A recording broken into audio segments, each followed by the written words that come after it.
Yesterday I released a fully custom level in Super Mario 3D World for the Nintendo Switch. It took me a week to make, and I need to get back to the random nonsense because this is way less stressful. I've scaled down all of the bosses in Super Mario 3D World to half the size, and we're gonna see how they behave. I've already tested these beforehand, so I'm not gonna show you the repeated bosses unless they're particularly interesting. We're gonna start things off against the first Bowser in the game. So this fight is pretty interesting. The car evidently is a lot smaller than it usually is. Wow, really? Making it smaller makes it smaller. As you can see, as the bombs leave his hand, they actually become the correct size, which is half the size. But starting off, they're actually unchanged until they leave his hands. You can also see when they leave his hands, they come from where they actually would be if he was normal sized. And if we bring him all the way here, when he jumps off the ledge, he actually becomes normal size until you go in the whoop box. Then he goes back to being small again. So actually hitting these smaller bombs back at him with the cursor is a lot harder. And if we continue to chase him up here, you can actually see he'll start floating because he's just programmed to go up there. He's not actually following the laws of gravity or anything like that. He's just programmed to go up there. When he breathes fire down at the ground, it is normal size when it lands. But this can be a little bit intimidating because the actual footballs that he shoots aren't normal size, so, you know, let's watch your ending cutscene. Since he's much smaller, he isn't really in the camera for much of this cutscene at all. Or any of it. And it's the same deal in the... Oh, there he is. And it's the same deal in the World Castle boss fight. Everything is pretty much identical, so I'm not going to bother showing that. Now, next up, we have the boss fight against Boom Boom in 2-Tank. Now, Boom Boom is actually pretty interesting, so I'm going to be showing him off once here and once in 6-Tank. We've been nabbing this cannon box because it's crucial. So here we are at the Boom Boom boss fight. The first thing you're going to see is he's so small, you can actually see him spawn in.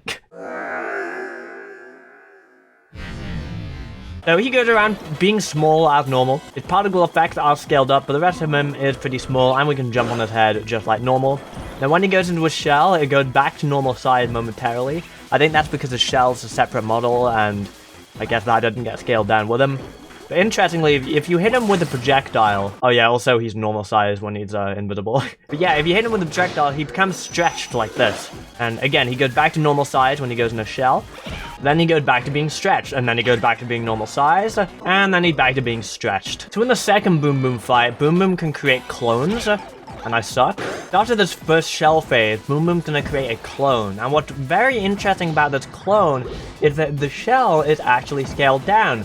And I have no idea why this shell is scaled down, but the other one isn't. I have no clue. Even when Boom Boom creates two shells, both of the shells are half the size, and Boom Boom remained at his regular size. Very, very strange how that works. And if you never hit him with a projectile, he never gets stretched. We're gonna go out of order, and I'm now gonna show you Hisstocrat. Now, Hisstocrat's a really, really interesting one. Now, although Hisstocrat is scaled down, all of Hisstocrat's minions are also scaled down. And what's funny about that is they just go back under the floor. They're just so small that they just don't. And Hisstocrat is so low down that you can literally just hit him with a jump. And then he goes back to being stretched, just like Boom Boom. And Hisstocrat will remain this way.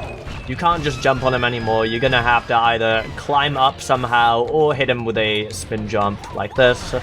So this does, although it makes it very strange, this does arguably also make it harder because the platforms to get up are just pretty much non-existent. As far as I'm aware, there's no way to not make him stretched in this fight. So next we have Pom Pom, who is just absolutely incredible. I'm trying to do the speedrunning strat, but I have no idea what it actually is. I'm just kind of jumping back and forth and hoping it works. Alright, here's Pom Pom.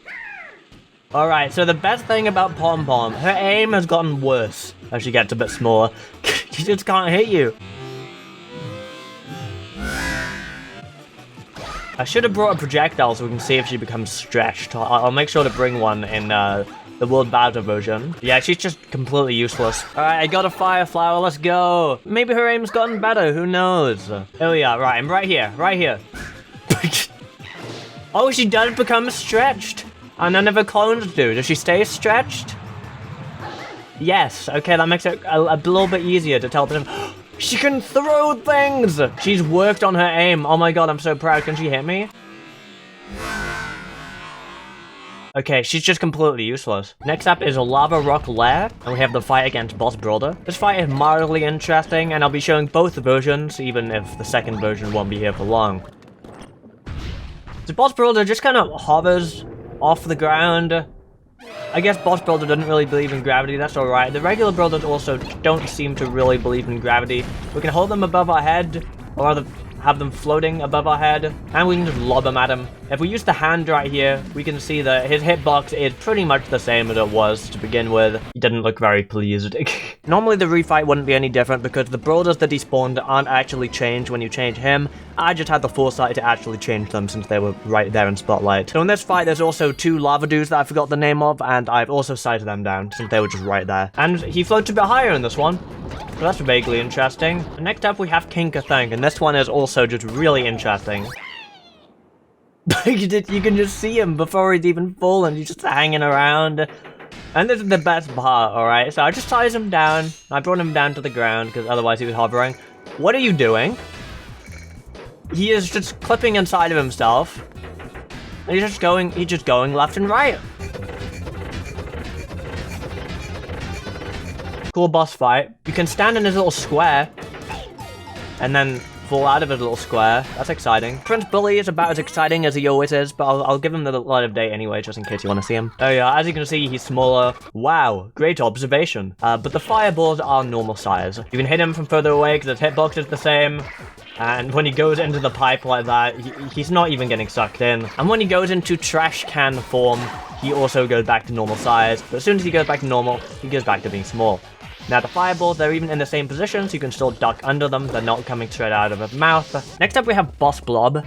And this lad, dude. This lad's a bit strange. We're gonna go down, we're gonna activate the cutscene. There he is, little baby Bossblob. He's much smaller, he's getting all of his little tiny blobs that are also smaller. And there he is, small Bossblob. Very exciting. So the first thing I thought, okay, so that kind of looks the same as it normally does when Bossblob turns small, you know, when all of the little ones die. So the first thing I tried was I was like, okay, well let's just kill off all of the small ones. So now surely he can become even smaller, right? No, he was just the same size. And I was really confused, like why is he the same size? Because normally he's meant to become smaller. So I hit him. You see, you got all those mini boss blobs, and yeah, he just goes back to just goes back to normal. I guess the scaling makes no difference, but then he goes back to being small again with his stretched double cherries. Also, I'm very threatened by him. Finally, of course, we have the final boss. Now, I've gone over this a few times, but just in case you're new, I'm going to explain it again briefly. The way Meowser works, unfortunately, Meowser isn't just one boss fight. Like he is in Mario Maker, you can just put in one Meowser and fight him. In Mario 3D World, the final boss is basically a glorified auto-scroller level. And what I mean by that is there are dozens and dozens of entities that are just Meowser, appearing and disappearing. Every attack is its own Meowser. So first time through, the double cherry section seems very impressive, because wow, there's like 5 of them now, but the truth is you've already fought like 20 of them. And they've all despawned and died. With that said, that means I had to manually scale about 50 Meowsers. Also, the cutscene just doesn't care. But don't let that mislead you, because Meowser is undeniably small, at least the rest of them. That decently sized Meowser is nowhere to be seen. The Spricties will be fine, because these are the rest of them that are defending the area. Oh no, I'm so threatened right now. Now, I think I might have just messed this up. I probably just messed it up and accidentally rotated him, but yeah, he's just looking over there now. That's probably not because he scaled down, that was probably just me being stupid, but if you want to see Meowser being even more incompetent than normal, then there you go. Even better, he just kind of despawned there. Goodbye. Now going on to phase 2, which is more of the same. So as you can see, when Meowser comes out of the wall, you can see his whole body there, and you can see he's doing some levitating, dude. He's doing some work with that levitation. Really working his muscle. I don't know what muscles those are that he's working, but he's doing a good job with them, alright? That one's rotated for some reason. I have no idea why. Here come two very non-threatening Meowsers. Hello. Oh, I sucked, by the way. Now that Meowser takes up less space, you can kinda maybe a little bit see... Okay, you can't. I have to die again, because you could see him in the previous one. This guy right here. Look, you can see the wall and floor that he's standing on. And even more weirdly, that actually has collision. In my video where I removed all of the auto-scrolling from Mario 3D World, we actually went down into one of the holes that Meowser had created. And we could just walk around down there. But now here we are for possibly my favorite moment of the entire video. We come up here, we climb up, here's Bowser, we hit the power block, but where on earth are the other ones? Like, this is the least threatening Bowser I've ever seen in my life. Like, he isn't even trying to hit me. And then I realized The other Meowsers, they're not even trying, they're just sitting there. If I turn the camera, you can just see them.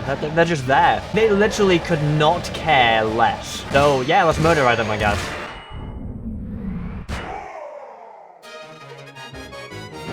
Now, I do want to briefly mention, I did try to scale down the Bowser Fury bosses, because Bowser Fury wasn't out when I made the big bosses video, so I tried scaling them down.